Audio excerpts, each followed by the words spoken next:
தங்கள் ஆட்சேப நடவடிக்கைக்கு பெண்கள் மாதவிடாய் காலங்களில் பயன்படுத்தும் சானிட்டரி நாப்கினை ஒரு பொருளாக பயன்படுத்தியிருப்பது குறித்து நகரி செம்பிலான் மாநில ஜாசேகா மூத்த உறுப்பினர்கள் இயக்கத்தின் தலைவர் லீ காங்-ஹிங் பகிரங்க மன்னிப்பு கோரினார்.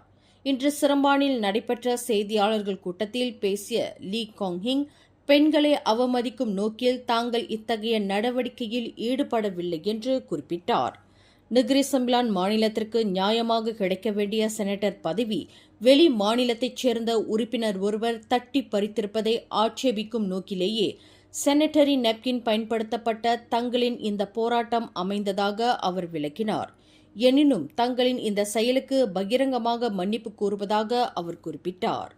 பெண்களின் சுகாதார பொருளாக பயன்படுத்தப்படும் சானிட்டரி நாப்கினை முகத்தில் கட்டிக்கொண்டு மூத்த உறுப்பினர்கள் பொதுவில் காட்சிப்படுத்தியிருப்பது பெண்களின் இயற்கை உபாதைக்கு உதவும் அப்பொருளை அவமதிக்கும் செயல் என்று தொடர்பு துணை அமைச்சருமான தியோனி சிங் இன்று கண்டனம் தெரிவித்தார்.